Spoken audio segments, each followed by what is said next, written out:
I want to start by sharing Jim's prayer this morning. Jim prays each morning with me prior to the service, with me and Heather. And we have a new web page, or a new page on our web page that features Jim's prayers, and you can also subscribe to the list and receive it by email. Jim's prayer this morning is very succinct and to the point. Monetary and materialistic gain are on display in an ever-increasing pace in our world. To many, the means justifies the end, irregardless of moral codes, ethics, or legal parameters. A chosen few will receive pardons for their indiscretions. God gave all a free offer of mercy. Welcome Jesus into your heart and accept God's pardon. Live a life rich with God's rewards and inner peace and empathy for others, all to the glory of God. Amen.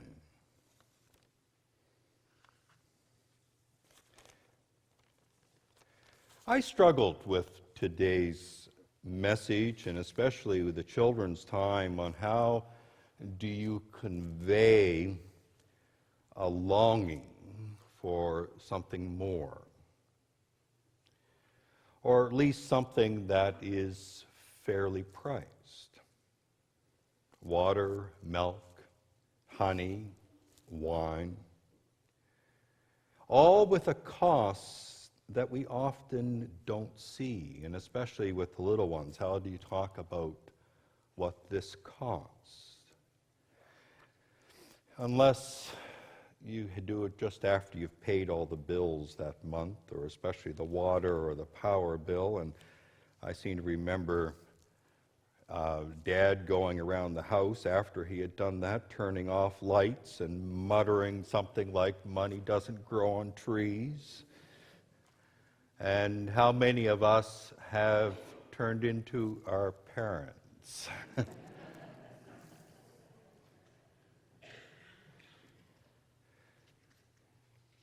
This particular passage echoes divine wisdom, Sophia, calling out in the marketplace, calling us to something more, something better. But we're often overwhelmed with false messages, prosperity through payday loans, or an assumption about consumption and our wants and our needs. When I was on sabbatical a number of years ago, one of the churches that I attended had an impressive record of attracting and keeping young people, both young adults and teenagers, and getting them involved in a variety of ministries. And they had a very unusual, and that's probably part of the attraction, format for their worship services. And the worship service would really be the house band playing a set of music. And then there would be a prayer, and then there would be some preaching on it, and some more music. And that was basically the service, very little structure to it. And one of the Sundays that I was there, what the person was preaching on was Taylor Swift's "Shake It Off," very popular song in 2014, and still popular. And I marveled at how the preacher was able to find a spiritual leaning to the song. It was very interesting.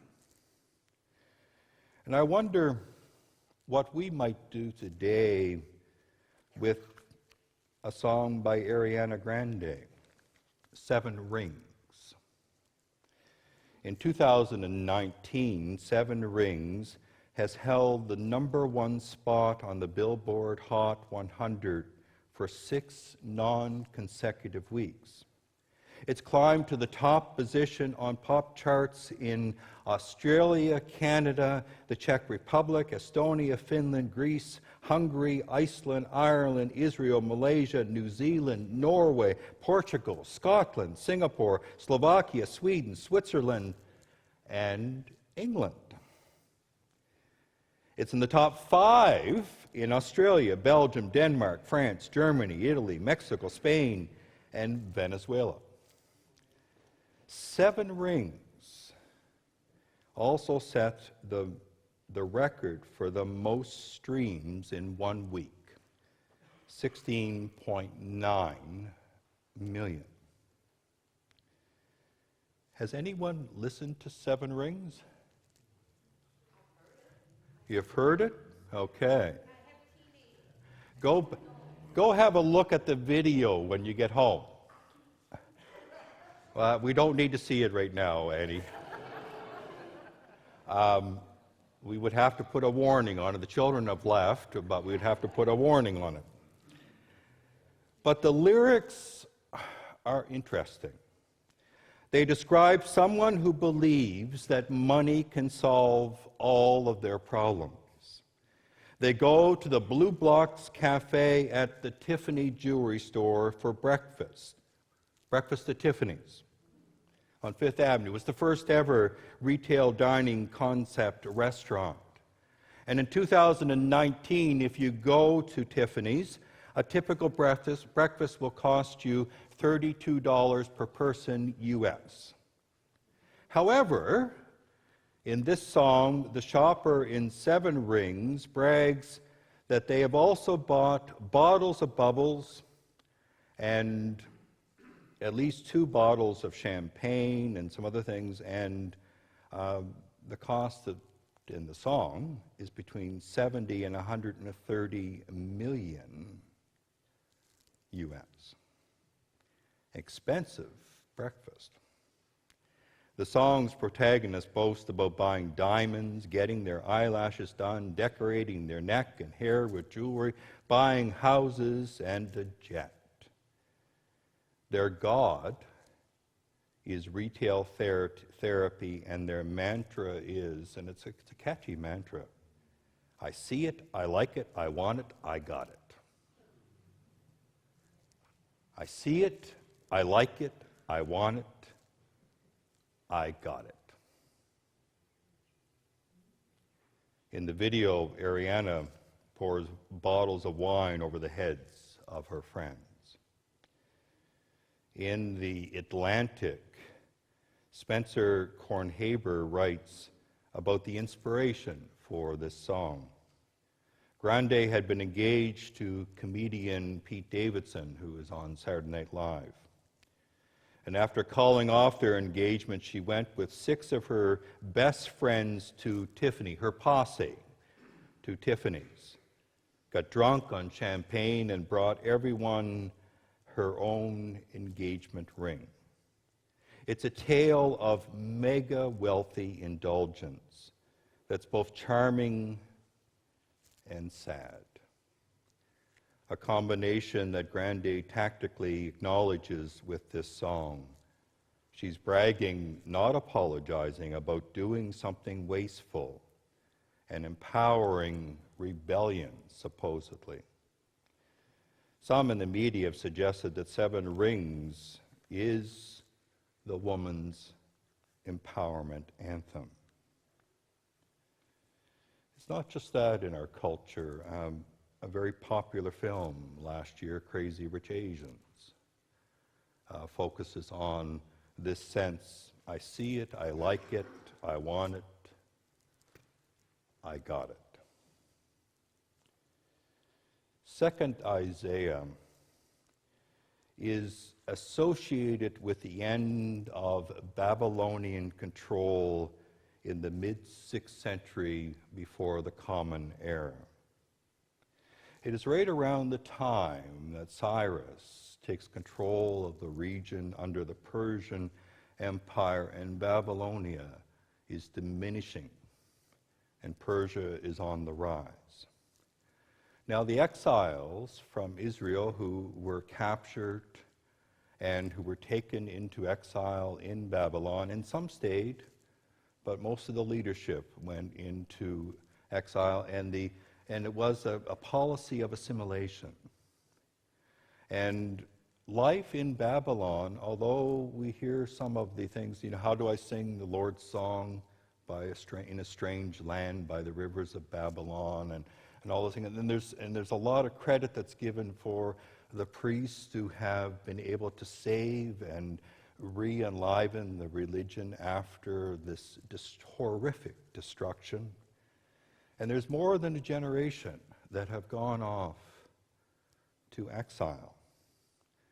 And they're living in the Babylonian culture. And the marketplace was part of that culture. The marketplace was a place where there was abundance for a price.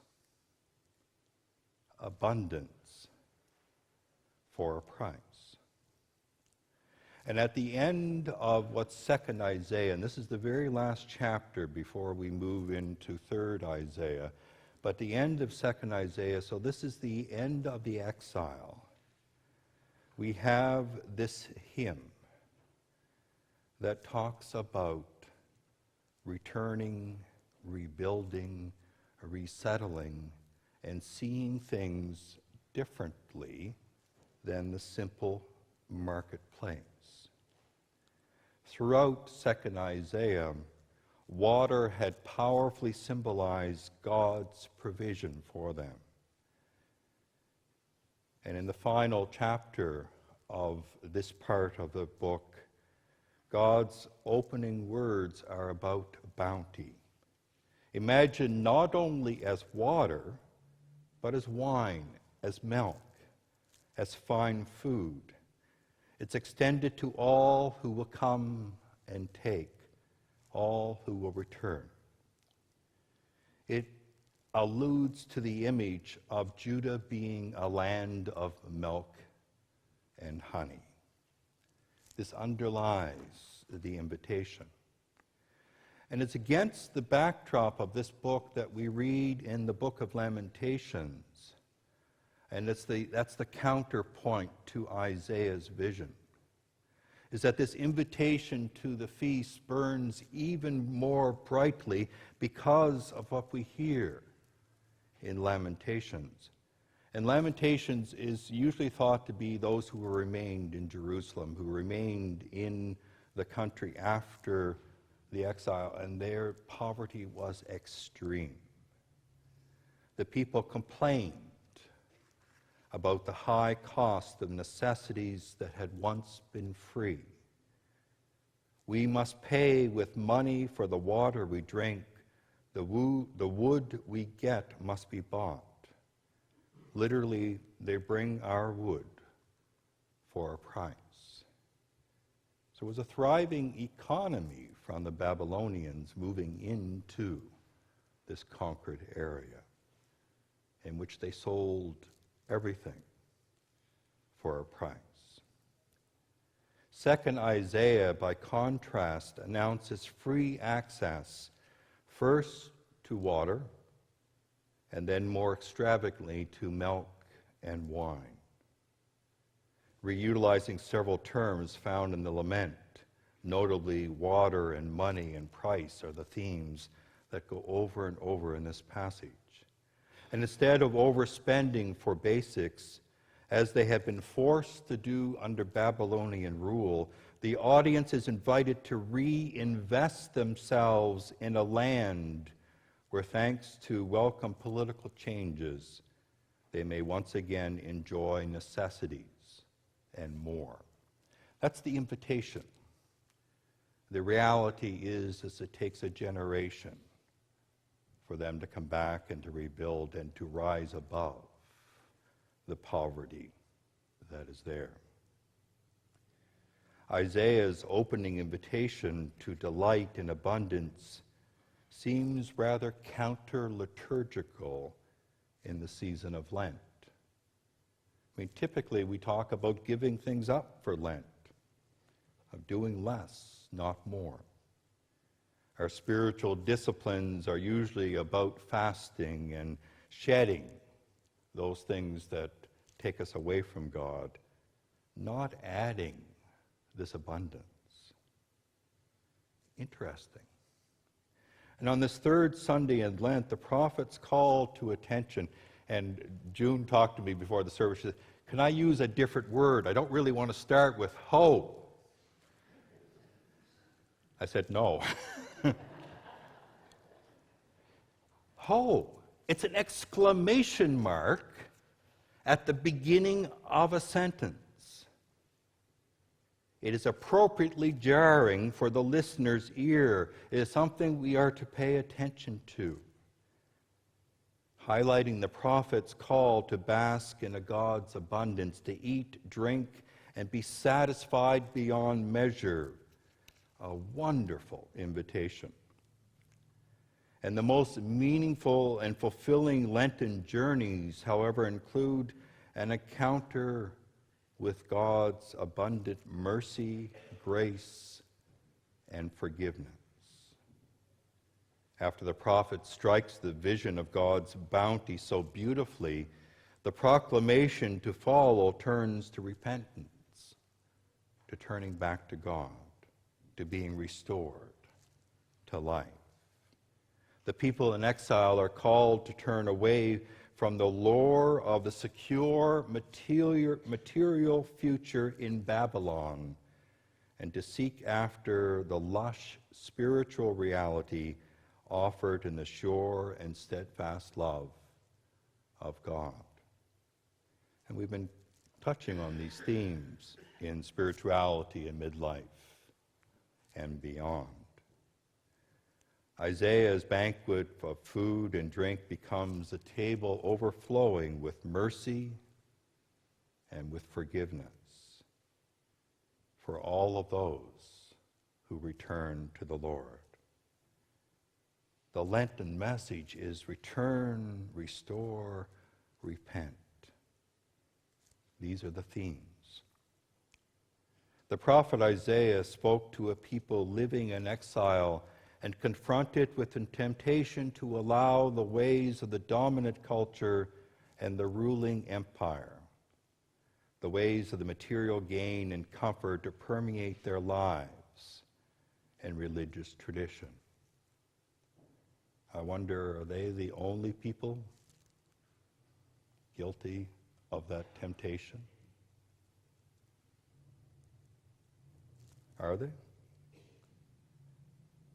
The prophet uses the metaphors of thirst and hunger, something that's hard to get at when we're so comfortable.